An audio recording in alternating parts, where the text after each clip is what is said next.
Welcome back. अब JM financial से director Rahul Sharma जुड़ गए हमारे साथ, जो टेक्निकल्स पर काफ़ी पैनी नज़र रखते हैं। Rahul ji, good morning. क्या तंग कर रहा है मार्केट को आपके हिसाब से, और क्या आज का प्राइस एक्शन ये बता रहा है कि एक बार के लिए शायद 19,500 बच जाए और बॉटम बना ले यहाँ पर? गुड मॉर्निंग अनुज जी। देखिए, डेफिनेटली चार्ट थोड़े डिस्टॉर्ट जरूर हुए कल के सेल ऑफ के बाद में, खास करके 19,600 के नीचे जो क्लोजिंग देखने मिली है। डेफिनेटली मार्केट के अंदर प्रेशर है। डेरिवेटिव्स डेटा जो खास करके रोल ओवर डेटा था वो भी इतना स्ट्रांग नहीं था। इनफैक्ट बैंक निफ्टी के अंदर हमने देखा कि ज्यादा वीकनेस थी। बट एक सिल्वर लाइनिंग ये है कि ऐसे मार्केट में जहां पर निफ्टी 50 डीएमए के आसपास है, स्मॉल कैप इंडेक्स 20 डीएमए के ऊपर है, मिड कैप इंडेक्स 20 डीएमए पे ट्रेड कर रहा है, यानी कि ब्रॉडर मार्केट ने अभी भी यहाँ पर कोई फियर या एक तरह से इंडाइसेस ने एटलीस्ट कोई मेजर यहाँ पर सेंस नहीं किया है करेक्शन। और हमने पास्ट मल्टीपल टाइम्स देखा है पिछले 3-4 महीनों में कि जब जब मार्केट में करेक्शन आया है, ब्रॉडर मार्केट ने गिव अप नहीं किया, तो जनरली ऐसे करेक्शंस में रिबाउंड देखने को मिला है। अब आई थिंक दो लेवल्स बहुत इंपॉर्टेंट हो जाते हैं निफ्टी में, 19,500 नीचे में और 19,800 ऊपर में। जब तक 19,500 मेरे हिसाब से इंटैक्ट है, मार्केट एक तरह से रिबाउंड करने की पूरी कोशिश करेगा। और ये रिबाउंड में अगर 19,800 निकल जाता है तो जो सबसे बड़ा पेन पॉइंट है वो है लॉन्ग शॉर्ट रेशियो।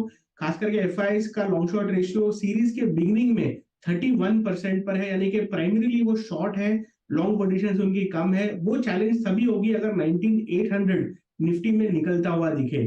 तो मेरे हिसाब से सिलेक्टिव होने वाला मार्केट है। आउट एंड आउट यहाँ पर कोई बड़ी ट्रेंड की एक्सपेक्टेशन नहीं, जब तक ये दो लेवल्स इधर साइड नहीं निकलते हैं। अगर 19,500 टूटता है तो अगला जो नीचे में सपोर्ट है 19,200 पे। बट आई थिंक 300 पॉइंट्स इतने बड़े नहीं है, but we will get into a time correction, यानी कि मार्केट ग्राइंड करके टाइम स्पेंड कर सकता है। तो आज का क्लोजिंग बहुत ही इंपॉर्टेंट हो जाता है। सीरीज का फर्स्ट डे है, वीकली क्लोजिंग भी है, मंथली क्लोजिंग भी है। और अगर 19,600 माफ कीजिए 19,500 अगर ब्रीच नहीं होता आज के सेशन में, तो एक उम्मीद है कि एक रिबाउंड का अटेम्प्ट हमें नेक्स्ट वीक में देखने को मिलेगा और ब्रेकआउट आएगा अगर 19,800 डिसाइसिवली निकल जाता है तो। ओके, ठीक है राहुल, आपका ये इंडेक्सेस पे एक सेंस मिला। आज की क्लोजिंग बहुत महत्वपूर्ण है, काफ़ी महत्वपूर्ण बात बोली आपने। दो चीज़ें आई थिंक जो सितंबर के सेकेंड हाफ में हमारे अगेंस्ट थी, वो था HDFC बैंक और वो था रिलायंस। दोनों में ही एक साइजेबल रिट्रेसमेंट था। रिलायंस नाउ इट्स 200 डेमा। आप लोग जब खुद अपनी स्ट्रेटजी डिस्कस करते हैं, क्लाइंट से बातचीत करते हैं, आप लोग अपनी PMS टीम से बात भी करते होंगे, वो भी किसी स्टॉक फ्यूचर्स पे कोई मीडियम टर्म पर्सपेक्टिव से कॉल लेते होंगे, इन दोनों स्टॉक्स पे आप लोगों का व्यू क्या है? देखिए, एज ए ट्रेडिंग अगर सेटअप में अगर देखें तो दोनों स्टॉक्स काफी ओवरसोल्ड है, तो एक बाउंस बैक दोनों के अंदर देखने को मिल सकता है। खास करके जिस हिसाब से लाइक सेल ऑफ देखा हमने पिछले 10-15 दिनों में, तो काफी वन साइडेड करेक्शन था। और जनरली वन साइडेड करेक्शन जब भी होता है तो एक रिबाउंड की प्रोबेबिलिटी पॉसिबिलिटी बढ़ जाती है। बट आई थिंक यहाँ पर हमें फोकस उधर करना चाहिए कि कौन से स्टॉक्स गिरे नहीं है। निफ्टी ने 20,200 से लेकर तकरीबन 19,500 के आसपास का करेक्शन दिया। इनमें से कुछ ऐसे सेक्टर्स और स्टॉक्स है जिनमें बिल्कुल भी करेक्शन नहीं आया। उसमें से एक है PSU बैंक्स, जो कि बहुत ही मजबूत खड़े हैं। प्राइवेट बैंक्स पे हमने प्रेशर देखा, लेकिन PSU बैंक्स में इनफैक्ट एक नया हाई लगा कल के सेशन में इंडेक्स की अगर मैं बात करूं तो। और दूसरा, प्राइवेट बैंक में एक स्टॉक हमें बहुत पसंद आता है।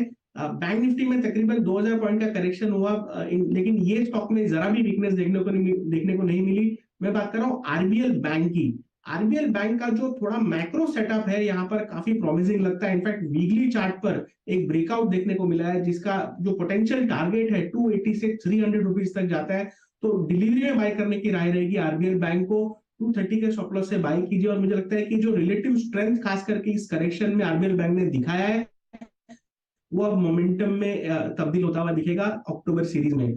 तो मेरा ये मानना है कि बैंक्स काफी ओवरसोल्ड है, तो यहाँ पर शॉर्टिंग ना करें, बट एक रिबाउंड, एक बाउंस बैक यहाँ पर देखने को मिल सकता है। स्ट्रेंथ PSU बैंक्स में है, और रिलेटिवली अगर प्राइवेट बैंक में देखें तो RBL बैंक का सेटअप हमें काफी प्रॉमिसिंग दिखाई देता है।